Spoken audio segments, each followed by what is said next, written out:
WFH with two guys. Now here's Benny and Dennis. Sometimes the topics that we talk about, Dennis, get the need for us to keep talking more, but we just don't have the time. And I think the topic of artificial intelligence, which is always a love of mine, and marketing, and some of the things uh, that we're seeing when it comes to risks and maybe some of the mistakes that people are doing with artificial intelligence, that's coming up more and more today. Yeah, I think it's one as people are starting to put their toes in the water and experience it, some of them are jumping in full force and it's like, "Oh, I can't swim." Others are saying, "Hey, there's some things I need to learn and understand a little bit more." And so I think today's topic is just dealing with what are some of those risks and what are some of the things you need to think about as a business owner if you're going to implement AI for doesn't matter if it's marketing, accounting, any of this stuff, how you're going to apply it and use it, but then protect you, your employees, and your clients from some of the challenges that you may not quite fully understand how AI works. So today we're going to talk with Jen Renshaw, who's the CEO and co-founder of Brandmark Digital. We had her on before. It was a wonderful conversation. There's just so much that we can unpack here, but this is a topic I think you all like. So take a listen to this week's podcast. Dennis, we're in for a treat because I know that last time that Jen and I talked, you weren't able to make it. And that is actually a good thing because now you kind of get to hear some of the stuff that we talked about from the last perspective. And you know me, I'm really a big AI advocate, and that's something that's super important. And one of the topics that I hear about from time to time, whether it be talking to my clients or if I'm talking to just people who are interested, they run their own businesses and they're interested in artificial intelligence. A lot of people I see are kind of sitting on the sidelines.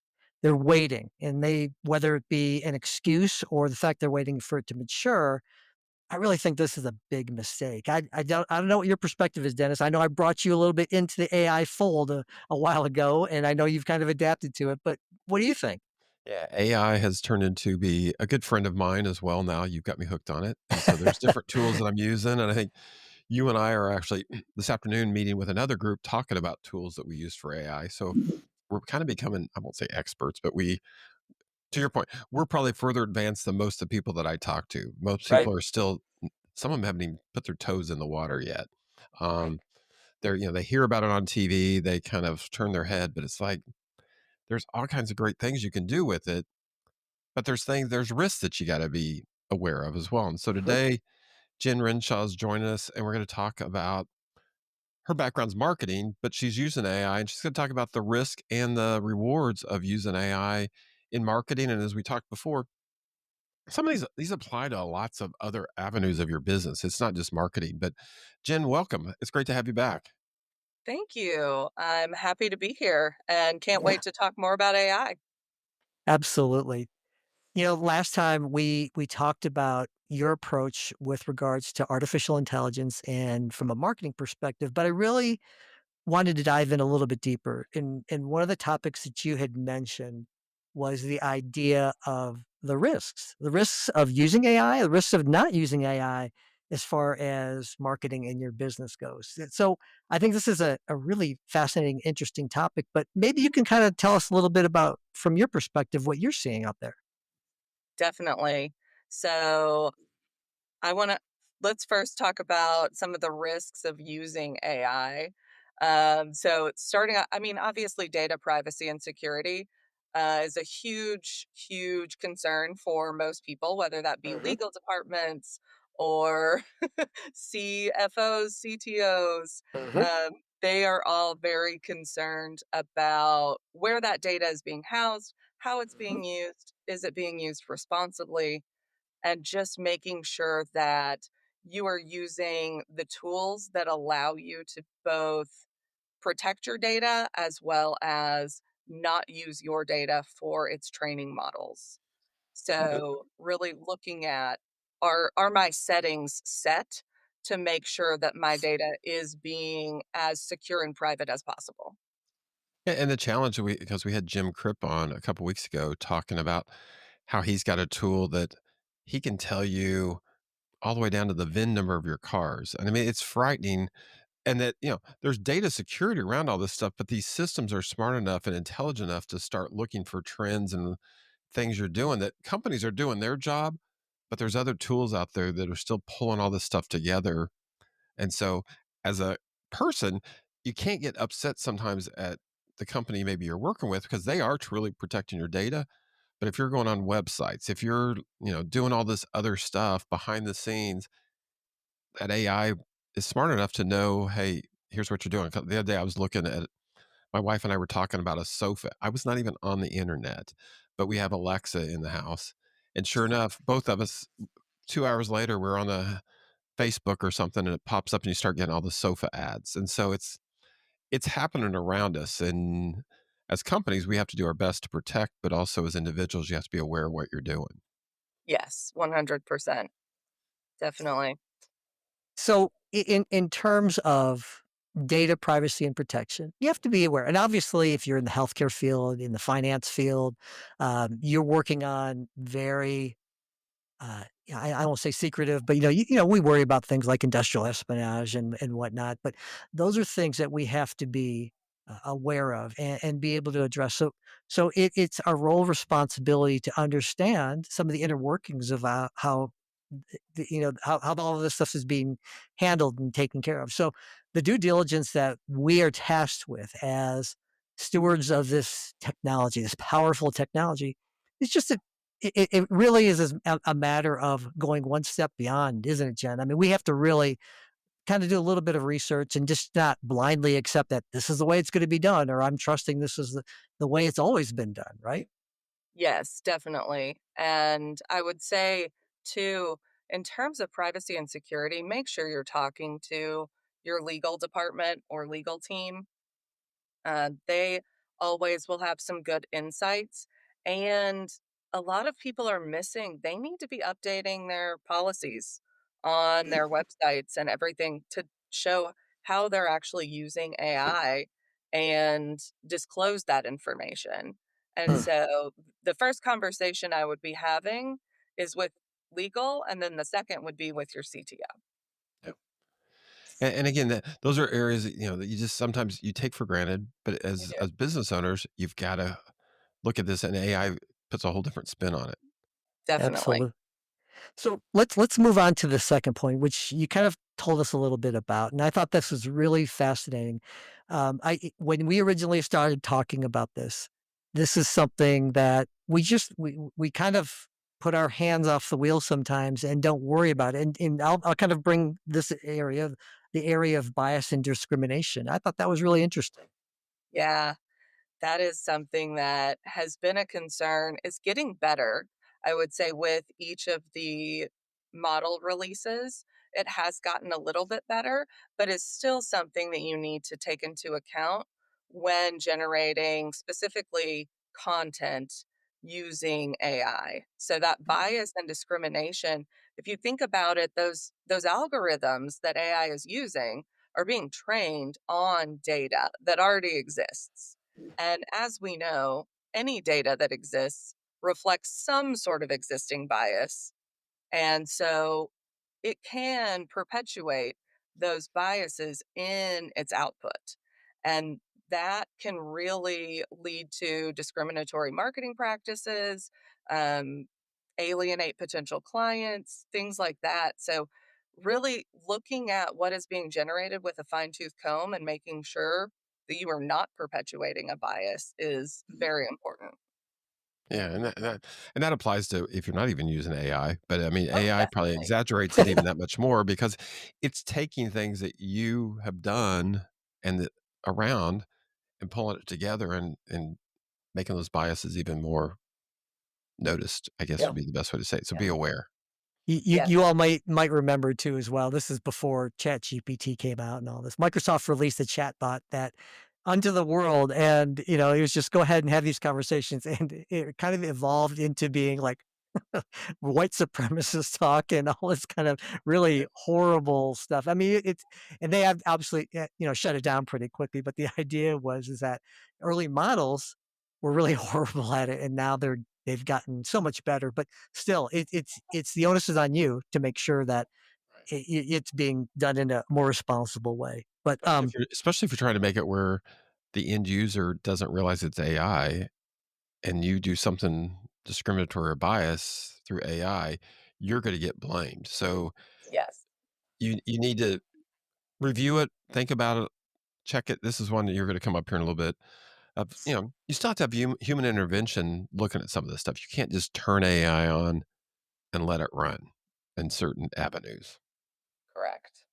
yeah, Yep. the It's human in the loop needs to stay in there. Yep. So it definitely um, does. yeah. So let's talk about that. I think you touched on it a little bit earlier, but the next point you had mentioned was transparency. And if you're not really keeping things visible for potential prospects and clients, that could be problematic down the road. Yes, definitely. So, I mean, obviously, there are legal considerations with that, copyright considerations, all of those. But like that, people think of AI models as black boxes a lot of times where they Mm, don't know what's happening behind the curtain. mhm. And you need to disclose how you are using it. Really being transparent about that can lead to increase trust with your audience. So if you want your audience to still trust you, you need to be transparent about how you're using it. Make sure, once again, you're adding it to policies, terms of service, that kind of thing.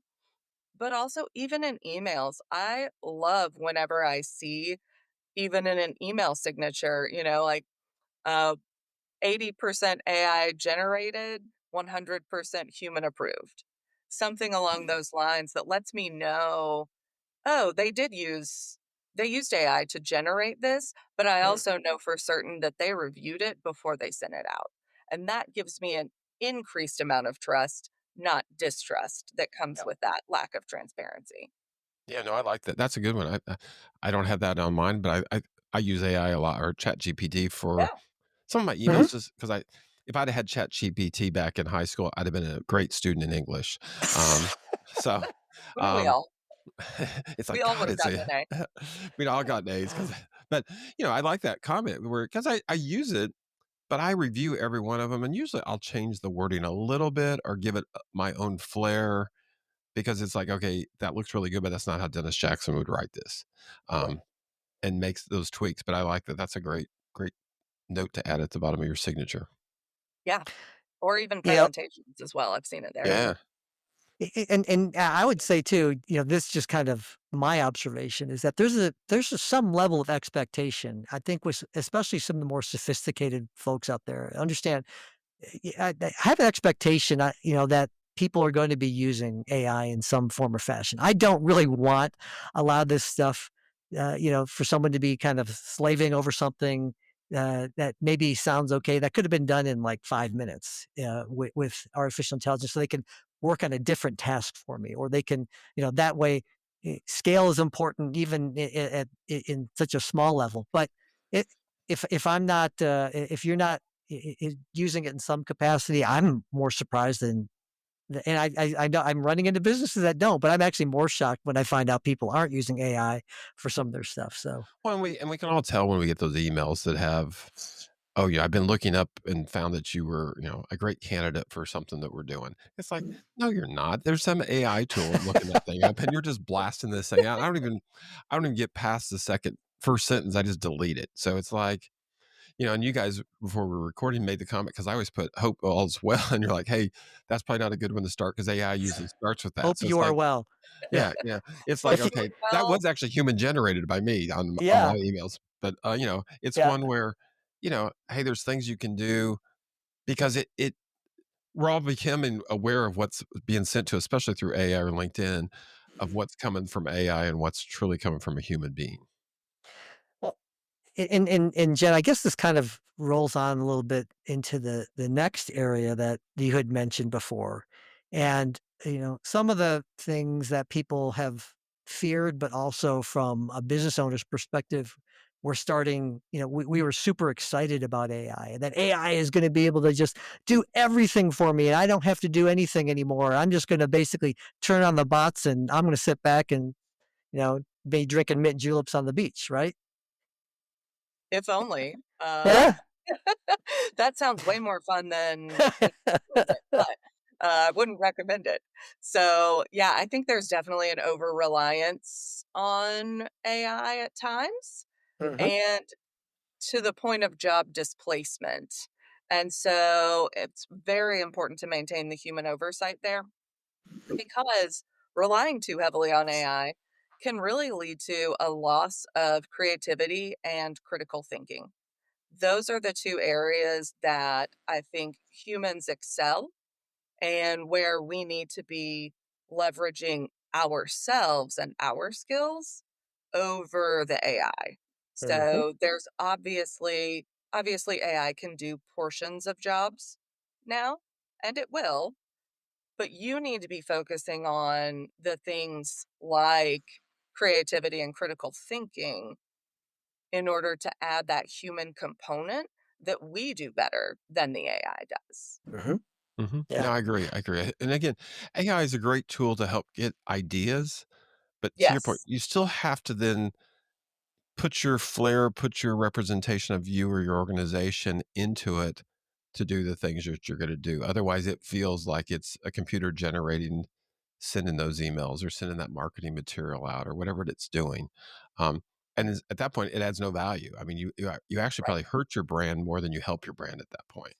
It does, for sure, and I one of the areas that I'm very cautious about is within note takers as well. As wonderful as note takers are and automate, the follow-up process for meetings, you really do have to check them and make sure that they are accurately reflecting what was discussed. One thing that I've seen is it misrepresenting who was speaking at the time. Correct. And so you've really got to go in and make sure, was that really that person that said that particular item, or was it someone else? And Mhm, was it through that lens or was it through a different lens? And so you will see some of that and need to correct it before it goes out. Right. The other thing on note taking, you got to be careful of, and you got to read their information. Yes. This is the legal part because in my case, I have many NDAs signed that say, "Hey, I cannot share information externally." Well, you can't use the note takers because many times those note takers say this information is going to be shared with AI across the platforms. And so that kind of goes back to your data privacy and security piece. Just because you signed up for it doesn't mean that it legally can be used by you in some of your meetings and things that you're having. So just FYI on that one. Yes, definitely. Always look at the settings. And if you're paying for a tool, you should be able to opt out of that. Correct. Exactly. And the problem is a lot of people sign up for the free stuff. And so Yes. the free one means you're basically giving all the data to them. I mean, so Exactly. That's the if it price you're paying for exactly. access to their tool is you're paying for it in your data. Correct. yeah. Yeah, the old adage of if you're not paying for it, then you're the product, right? So Exactly.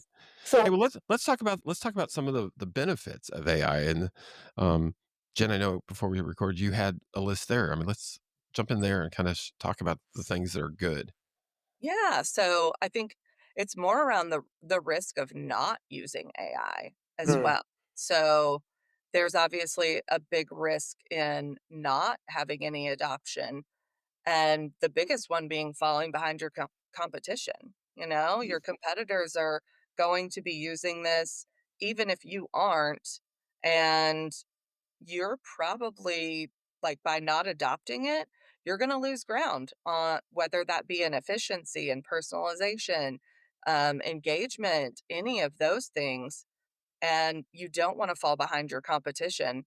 And at the same time, there are missed opportunities for growth as well. So you've you've got valuable insights in your data. You can use AI to identify market opportunities, optimize campaigns, things like that, where you could be using AI to really up your ROI and maybe aren't doing that.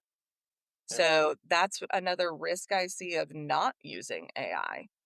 And then I'd say inefficient use of resources as well. So any of those tasks that can be automated by AI, So you're focused on what you are best at, going back to the creativity and critical thinking. That's your secret sauce, right? Yeah, That's your exactly. differentiator. That's what you need to focus on. And so if you're not leveraging AI to do the portions that could easily be automated, then you're spending too much time on those and not focusing on the best use of your output. Let me give you an example. This is actually a client of mine that we're doing, going to be hopefully working with as far as like some automation. One of the Mhm. things that they're doing, and they work in the healthcare field, is that they have to do this onboarding requirement. It's required from a healthcare perspective. It's required from just being able to understand where they are because this is it has to do with the brain. And, it can take a half hour to onboard a client, one client, 30 minutes. And so you have, an individual who's has multiple responsibilities, and they are going to be having to just do this onboarding. And so what we're in the process of doing is creating an automation where they'll be able to do this. Potentially even just talking to an artificial intelligence that's secure, it's HIPAA compliant. They be able to onboard multiple people at their own convenience. If somebody wants to do an onboard session at 3 o'clock in the morning, they can do it. They just have to click, talk to the AI. And then if it takes a half hour, if it takes an hour, it doesn't make a difference. It's not a resource that was spent. The individual who is being tasked with that can do other more high value type of tasks in the company because they're being paid at least 20, $25 an hour to do this. And they don't really need to be spending, that money onboarding individuals. That's something it's still important and necessary. So that's a great example, Jen. I really love that. Yeah, and Yes. Jen, I think, the point you're talking about, this applies to every single avenue in your business. So it could be in Yes. accounting, it could be marketing, sales. A lot of stuff is very tactical and very repetitive. People become comfortable with it and they like doing it because it's easy and they don't have to think. Whenever they Yes. don't have to think, that's kind of your red flag that says that probably could be AI'd. Um, Yes. and so those are things to be thinking about. And the beautiful part, especially if you're a smaller organization, you've got a lot more flexibility than big companies because we've talked about this on other podcasts. Big companies usually have to go through lots of committees and approvals and reviews. You can implement some of this stuff very quickly and be nimble and swift to the market and make a quick change and have either an opportunity for growth or an opportunity for reducing cost quicker than your competition if you'll use some of the tools out there. And so, this is where I think, most of our audience is small to mid-sized companies. AI is really your friend, not your enemy. It's actually more of a challenge to big companies than it is to smaller ones. Definitely. Definitely. I think the smaller businesses are the ones leading the pack, honestly. The Yeah. big ones are going through so much red tape and bureaucracy that they're Mhm. struggling to keep up. And so if you think about it, this really is a great opportunity for the small to medium-sized businesses that don't have that level of red tape and bureaucracy that they have to get through. Yeah, and one of your other points was the ability to scale. I mean, that this is gonna allow you to scale because you're gonna not you can grow without adding headcount. There's many of our clients that have seen, double-digit growth, and they still have the same number of people doing the work because they added automation, AI features along the way that they didn't have to throw bodies at it, and that's pure money to the bottom line for you because that revenue is coming in and there's hardly any cost being applied to it, and it's just money straight to the bottom line that if you're not using it, you're missing out. Yeah, and that's honestly, that's one of our value propositions that we provide within our AI consulting service line is like we want to get your team of three to function like a team of 10. Yeah. Mhm. Exactly, And exactly. you can do that if you're leveraging AI correctly. Yeah. So Jen, Good. let's talk about your last point because it's called you called it shade AI, and I think this is important, Shadow. Ryan. We're Shadow AI. shadow. I'm Shadow sorry, AI. shadow. I wrote down there. Talk to him about what that means because I think this is a big one that people take for granted. They're really taking it for granted. I've seen it all over the place. So shadow AI, if you're unfamiliar, is the use of AI by your employees and your team to where you don't know how they're using it and where they're using it. Mhm. So people are already using it. And if you aren't adopting it from the overall business level, they will be using it individually in ways you don't know. And that honestly is more terrifying. Well, So don't it give goes back to the point you were saying. They could be violating the policies that you've put in place oh, and a lot unknowingly, of them right? are. Yeah. A lot of them are. Mhm. So I think that if you don't have those guardrails in place, you're liable for that output at the end of the day. And you need to focus on making sure what's being generated, even by your team, is being done in an ethical and transparent way. All right. So let me go ahead and mark it here. Jen, there's so much to this particular topic and a lot that we can do one way or the other. But it seems to me that the ability to kind of a good compromise, a good balance for everything here is really important for you to be able to decide how to implement this in your business. Definitely. So finding the right balance is really what I have conversations about most of the time. And so what I recommend always is start small and scale it gradually. So don't try to do everything at once. This is not a boil the ocean type of type of activity. Don't try that. Start with a pilot program. Like start with a pilot project. You know, identify something specific, one very specific use case, and implement it just in that portion of it. And really focus on what is on the periphery of what you're best at. So leave whatever your differentiator is alone. Only focus on using the AI for all of the tangential processes and things like that that will help get your differentiator done better, faster, and to market quick. So, Jen, as usual, there's going to be a lot more questions that people are going to have. There's a lot of things that people are interested about when it comes to AI and marketing for their business. What's the best way for folks who are listening out there to be able to get a hold of you? Definitely. Head to brandmarkdigital.com. We have several AI resources. We have blog posts, one even about this particular topic. We have downloadable resources as well. And you can obviously reach out to us there or contact me directly through LinkedIn.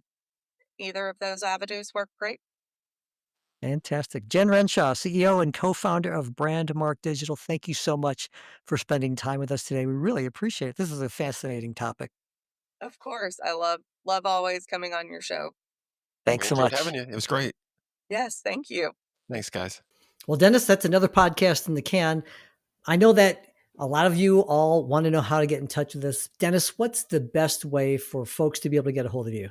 Yeah, email's by far the best for me. It's Dennis J, so DENNISJ at worksolution.com. And that's WORX solution, no S at the end, so solution.com. Benny, how about you? Yeah, same thing. Get a hold of me. My email address is benny@velocitytechnology.group. That's BENNY at velocitytechnology.group. Also, for me and Dennis, you can find us on LinkedIn. Look for us on LinkedIn. Work from home with two guys is on LinkedIn. And we also have a website,